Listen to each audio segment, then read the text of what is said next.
여러분 안녕하세요. 수영장인데요. 오늘은 IB와 AP, AP와 IB의 장단점에 대해서 같이 알아보도록 하겠습니다. 먼저 살펴볼 내용은 IB인데요. IB 프로그램은 1968년 스위스에서 시작이 되었다고 합니다. 학년에 따라서 크게 3개의 프로그램으로 나누어지는데 유치원부터 5학년까지 학생들을 위한 프로그램은 Primary Years Program, 6학년부터 10학년까지의 학생들을 위한 프로그램을 Middle Years Program 이렇게 부르는데요. 오늘 저희가 중점적으로 살펴볼 프로그램은 11학년과 12학년을 위한 프로그램인 IB 디플로마입니다. 보통 AP와 IB 중에서 어떤 것을 선택할지 고민하시는 분들이 질문하는 내용이 이 IB 디플로마 과정과 AP를 비교하는 내용이기 때문에 IB 디플로마와 또 AP를 비교하는 그런 동영상을 제가 지금 만들고 있는데요. IB 디플로마는 11학년과 12학년 2년 동안 학생들이 수행해야 하는 커리큘럼인데요. IB 디플로마를 선택한 학생들은 칠판에 보시면 이 6개의 영역 중에서 영역별로 한 개씩을 선택해서 2년 동안 수업을 듣게 되고 TOK, EE, CAS와 같은 또 교과목 이외의 활동, 특별 활동들을 다 수행을 해야지만 IB 디플로마가 주어지는데요. 참고로 이 디플로마라는 단어는 학위지요. 고등학생들이 학위를 받는다. 우리한테는 참 익숙치 않은 표현이긴 한데요. 고등학생들에게 학위를 줄 만큼 수준 높은 프로그램을 제공한다라는 의미가 내포되어 있겠지요. 학생들이 선택해야 하는 6개의 과목은 제1영역부터 제6영역까지 영역별로 한 개씩을 선택하는데 제1영역은 언어와 문학, 제2영역은 제2외국어, 제3영역은 개인과 사회, 제4영역은 과학, 제5영역은 수학, 제6영역은 예술인데요. 이 언어와 문학, 또 제2영역인 제2외국어는 해외에 있는 IB 학교를 다니는 학생들은 제1영역에서는 영어를 선택하게 되고 제2영역에서는 불어라든지 스페인어라든지 독일어와 같은 그런 제2외국어 과목을 선택하겠지요. 제3영역은 개인과 사회라는 영역인데요. 여기에서는 경영관리, 경제학, 정치학, 역사, 철학, 심리학과 같은 과목들이 제공이 되고 이 중에서 학생들이 원하는 과목 한 개를 선택해서 2년을 수업을 듣습니다. 제4영역은 과학 영역인데요. 물리, 화학, 생물, 컴퓨터 사이언스, 테크놀로지 이러한 과목들 중에서 학생들이 또 한 개를 선택해서 2년 선택한 과목을 2년에 걸쳐서 수업을 듣겠지요. 제5 영역은 수학이고 제6 영역은 예술 영역인데요. 음악, 댄스, 비주얼 아트, 미술이겠죠. 필름, 영화 관련된 수업, 또 드라마, 무대 공연과 관련된 수업인데요. 이 6개의 6번째 영역인 예술 영역은 참고로 학생들이 선택하지 않을 수도 있습니다. 옵션 영역인데요. 만약에 이 예술 영역을 내가 선택하지 않을 때는 나머지 5개 영역에서 한 개의 과목을 더 선택해서 반드시 들어야 하는데요. 예를 들어서 이공계열로 가는 학생들은 물리와 예술 대신에 컴퓨터 사이언스 이렇게 들을 수가 있고 또 경영이나 비즈니스 학과를 대학을 전공을 하고 싶은 학생들은 예술 영역 대신에 개인과 사회 영역에서 경영관리 그리고 경제학 이렇게 2과목을 들을 수 있겠네요. 학생들이 선택한 6개의 과목을 2년에 걸쳐서 수업을 들으면서 학생들이 수행을 해야 하는 3개의 특별 활동이 더 있다라는 얘기를 했는데요. 첫 번째로 TOK는 Theory of Knowledge라는 뜻인데요. 일종의 철학 수업입니다. 학생들은 100시간에 걸쳐서 철학 수업을 듣게 되고 100시간 철학 수업을 들은 학생들은 마지막에 1200자에서 1600자 정도의 글을 써야 하는데요. 에세이까지 써야 하는 그런 수업이 되겠습니다. 두 번째 EE는 Extended Essay인데요. TOK가 1200자에서 1600자 정도의 글이라면 Extended Essay는 4000자 정도의 글입니다. 일종의 소논문이라고 할 수 있는데요. 논문 쓰는 형식에 맞춰서 타이틀 페이지, 또 목차, 그 다음에 introduction, 또 main body, 또 conclusion, 마지막으로 인용한 그런 책들, reference까지 6개의 그 논문 형식에 맞춰서 글을 써야 하는 굉장히 학생들한테 힘든 글 쓰는 수업이 되겠지요. CAS는 Creativity, Activity, Service인데요. 창의력 활동, 그 다음에 Activity, 운동이 되겠죠. Service는 봉사활동이 되겠죠. Creativity는 예를 들면 뭐 학교의 Math 클럽이나 Science 클럽이나 컴퓨터 관련 클럽 활동들 또는 악기를 배우거나 그런 활동을 의미하고, Activity는 운동이죠. 학교에 있는 운동부, 축구부, 농구부, 배드민턴부와 같은 그런 운동을 학생들이 반드시 해야 합니다. 서비스는 봉사활동인데 애완동물 보호센터에 가서 볼런티어를 하거나 아니면은 시니어 센터, 노인분들을 위한 그런 데 가서 볼런티어를 하거나 휴지를 주우러 다니거나 여러 가지 그런 봉사활동인데요. 각각 CAS 각각 50시간씩 총 150시간을 채워야 합니다. IB 디플로마를 받기 위해서는 이 6개 과목 중에 어떤 한 개를 fail 해도 안 되고, 또 TOK, EE, CAS 중에서 수행이 제대로 이루어지지 않은 게 한 개만 있더라도 디플로마를 받지 못하게 되는데요. 학생들이 주어지는 IB 디플로마의 점수는 마지막에 2년이 끝나갈 무렵 매년 5월 달에 전 세계의 IB를 한 학생들을 대상으로 공통 시험을 보게 되는데요. 학생들이 선택한 6개의 과목 1점부터 7점까지, 만점은 7점입니다. 6개 과목에 다 만점 받은 학생들은 42점이 되겠지요. 거기에 TOK에서 쓴 글과 Extended Essay 쓴 글, 이 2개의 글을 보고 최대 3점까지 받을 수 있는데요. 3점이나 2점 또는 1점 받을 수도 있는데, 최대 3점까지 해서 받을 수 있는 최고 점수는 45점이 되겠네요. 이번에는 AP에 대해서 살펴보도록 하겠습니다. IB가 유럽에서 만들어진 프로그램이라면 AP는 미국에서 만들어진 프로그램인데요. 대학 수준의 수업을 고등학생들에게 제공하는 프로그램이 AP가 되겠습니다. 현재 38개의 과목이 제공이 되고 있는데요. 각각의 수업들에 대해서 잠시 살펴보도록 하겠습니다.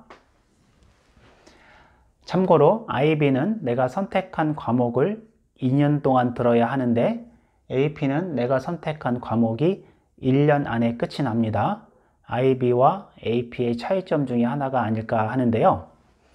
제공되는 과목들은 AP 세미나가 있고 AP 리서치가 있는데, AP 세미나는 어떤 주제에 대한 글을 읽고 저자의 의도와 또 그 글의 내용과 저자가 얘기하고 있는 관점과 또 여러 가지 그런 글의 내용들을 분석하고 이해하는 훈련을 하는 과목이고, AP 리서치는 내가 관심이 있는 주제 하나를 잡아서 논문까지 작성을 하는 그런 과목인데요. AP 세미나를 듣는 학생들이 심화학습으로 듣는 그런 수업이 되겠죠. 경제학 2개가 제공이 되네요. 미시와 거시겠죠. 정치, 또 심리학, 역사학도 3개가 제공이 되는데, US History, European History, World History 이렇게 3개의 수업이 각각 제공이 됩니다. 영어도 2개가 제공이 되는데, English Language, 또 English Literature 이렇게 난이도의 별로 2개가 제공이 되고, 제2 외국어도 여러 개가 제공이 됩니다. 컴퓨터 사이언스도 난이도별로 2개가 제공이 되는데, 특별히 물리는 난이도별로 4개가 제공이 됩니다. 피직스 1이 있고, 피직스 2가 있고, 피직스 C가 있는데요. 피직스 C는 다시 전자기학과 메카닉스로 나누어지는데, 피직스 1, 피직스 2는 알gebra 베이스의 피직스입니다. 수업인데요. 피직스 C는 캘큘러스 베이스의 수업입니다. 즉 미적분을 기본으로 해서 하는 수업이기 때문에 피직스 C는 굉장히 어렵겠지요. IB에서 배우는 물리는 AP의 피직스 C까지는 커버하지는 않습니다. 또 화학이 있고 생물이 있고 미적분도 두 개가 제공이 되죠. Calculus AB, Calculus BC 이렇게 제공이 됩니다. 통계학도 제공이 되겠네요. 특별히 미대로 가는 학생들한테는 AP가 굉장히 매력이 있는 그러한 수업인데요. Art History, 미술사 수업이 되겠죠. 그리고 실제로 실기 수업으로 Studio Art Drawing, Studio Art 2D, Studio Art 3D 이렇게 실기 수업도 여러 개가 제공이 됩니다. 이번에는 몇 가지 항목을 나누어서 AP와 IB의 장점을 비교해 보도록 하겠습니다. 첫 번째로는 대학에 어필하는 부분인데요. AP를 공부한 학생과 IB를 공부한 학생이 대학에 원서를 지원할 때 대학에서는 어떠한 학생을 더 좋아할까요? AP, IB 모두 고등학생들이 할 수 있는 최고 수준의 수업들이죠. 대학에서는 두 개 다 좋아합니다. 미국 대학을 가고 싶어하는 학생들이 많아서 미국 대학을 기준으로 조금 더 자세하게 설명을 드리도록 하겠습니다. AP인데요. 미국 대학을 지원할 때 AP가 좋은 점, 첫 번째로는 전공 관련돼서 여러 개의 수업을 듣고 대학에 원서를 지원할 수 있다는 장점이 있는데요. 아무래도 IB는 영역이 나누어져 있기 때문에 들을 수 있는 과목의 제한이 있죠. 그러한 제한이 있지 않은 AP가 조금 더 유리하겠네요. 두 번째로는 SAT2 시험 준비할 때 AP가 유리한데요. AP 시험의 출제 기관은 그 유명한 컬리지 보드인데요. 이 컬리지 보드는 SAT 시험의 출제 기관이기도 합니다. 같은 기관에서 시험 문제를 낸다라는 의미는 아무래도 비슷한 유형의 문제들이 나올 수가 있기 때문에 SAT2 시험 준비하기에는 AP가 조금 더 유리합니다. 세 번째로는 공인 점수 확보라는 측면도 AP가 조금 더 유리한데요. AP는 1년 코스입니다. 11학년 올라가면서 수업 신청을 하고 그 수업을 듣다가 11학년 5월이 돼서 시험을 보게 되면 5점, 4점 이렇게 점수가 나오겠지요. 이 나온 점수를 가지고 12학년 올라가서 원서를 쓰게 되는데요. 반면에 IB는 2년 코스죠. 12학년 5월 돼서 시험을 보게 되는데 12학년 5월이라는 시즌은 대학의 합격자 발표가 다 끝난 시점이기도 합니다. 따라서 고등학교에서는 대학의 예상 점수를 보내서 학생들을 평가받게 하는데요.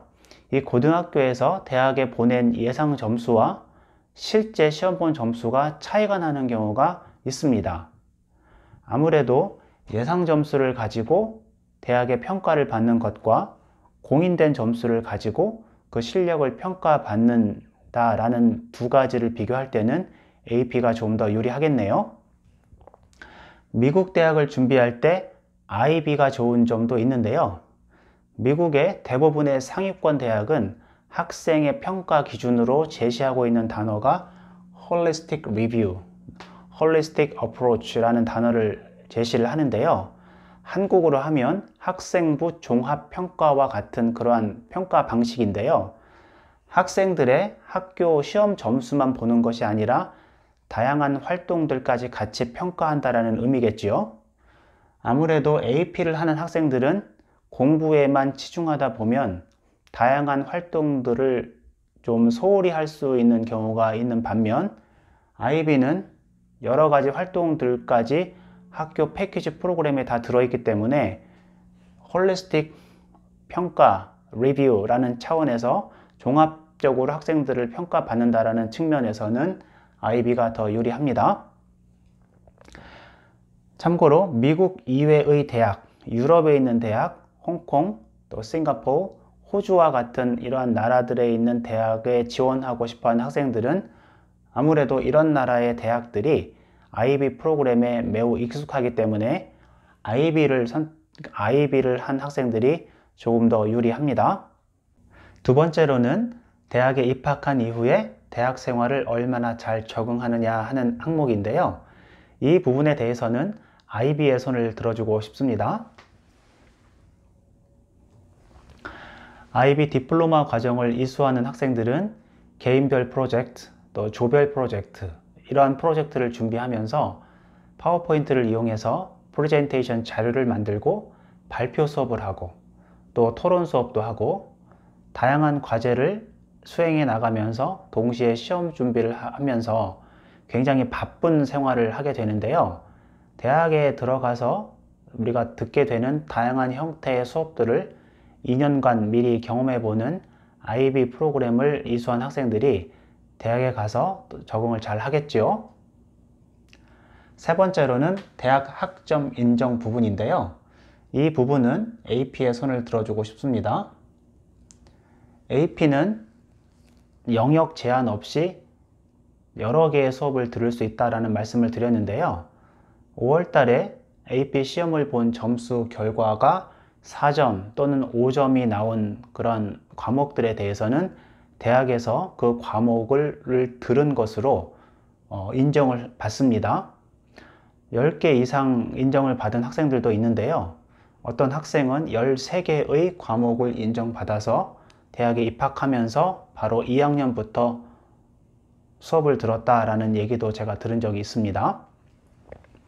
반면에 IB 디플로마 코스는 학생이 선택한 6개의 과목 중에서 3개는 스탠다드 레벨로, 나머지 3개는 하이어 레벨로 수업을 듣는데요. 하이어 레벨로 수업을 들은 이 3개의 과목만 대학에서 학점으로 인정을 받는데요. 요즘 대학교 등록금이 갈수록 올라가고 있는데요. 고등학교에서 들은 수업을 얼마나 학점으로 인정받느냐라는 이 부분은 갈수록 더 중요해지는 것 같습니다. 네 번째로는 어떤 전공을 할 때 AP가 유리하고 어떠한 전공을 할 때 IB가 유리한지 이 부분인데요. IB는 그 Theory of Knowledge라든지 Extended Essay와 같은 글쓰기가 필수 과정으로 들어있지요. 아무래도 글쓰기 실력이 매우 중요한 인문대나 또는 사회과학대, Social Science죠. 이러한 전공을 선택하는 학생들은 IB 프로그램을 이수한 학생들이 유리하겠지요. 반면에 이공계열 또 의대 쪽으로 준비를 하고 하는 학생들에게는 과학 과목을 얼마나 많이 듣느냐가 매우 중요한 문제가 될 수 있는데요. 과학 과목을 여러 개 들을 수 있는 AP를 한 학생들이 이공계열이나 의대 쪽은 더 유리한 것 같습니다. 다섯 번째 항목은 수업 퀄리티 편차에 관련된 항목인데요. 이 부분은 제가 IB의 손을 들어주고 싶습니다. AP 수업은 어떤 학교는 20개 정도를 제공하기도 하고 또 어떤 학교는 5개 정도를 제공하기도 합니다. 또 시골에 있는 작은 학교는 1개의 AP를 제공하지 않는 경우도 있는데요. 또한 가르치시는 선생님이 외부의 평가를 받지 않기 때문에 학교에 따라서 또 선생님에 따라서 학생들이 배우는 수업의 수준이 편차가 상당히 큰 반면 IB는 정기적으로 외부의 평가를 받으면서 2년짜리 패키지로 된 프로그램이기 때문에 학교나 선생님에 의한 편차가 상대적으로 적겠지요. 높은 수준의 수업을 일관되게 받을 수 있다는 면에서는 IB가 유리합니다. 여섯 번째 항목은 Flexibility인데요. 얼마나 학생들이 수업을 유연하게 들을 수 있는지에 대한 부분인데 이 부분은 AP의 손을 들어주고 싶습니다. AP는 1년짜리 코스이기 때문에 1년 내가 수업을 들어보고 관심이 생겼으면 그 과목의 심화과정 수업을 한 번 더 들을 수도 있겠지요. 아니면 또 다른 관심이 있는 과목을 선택할 수도 있는 반면 IB는 한 번 정한 과목을 2년 동안 계속해서 들어야 합니다. 1년 듣고 그만둘 수도 없고 도중에 다른 과목으로 바꿀 수가 없기 때문에 유연성 부분에 대해서는 AP가 유리합니다. 오늘은 AP와 IB, IB와 AP에 대해서 간략하게 살펴보았는데요. 두 프로그램 모두 다 좋죠. 각각의 장점이 다 있는데 어떠한 장점에 더 중점을 두느냐에 따라서 선호도가 나누어질 것 같은데요. 또 실제로 공부를 하는 우리 학생들의 성향이 AP가 더 맞는지 IB가 더 맞는지 이 부분도 충분히 고려해야 될 것 같습니다. 짧은 시간에 두 개를 다 설명하다 보니까 충분히 디테일한 부분까지 설명하지 못한 부분에 대해서는 여러분들께서 이해해 주시기 바랍니다. 다음 시간에도 좋은 컨텐츠를 잘 준비해서 여러분들을 만나도록 하겠습니다. 여러분 고맙습니다.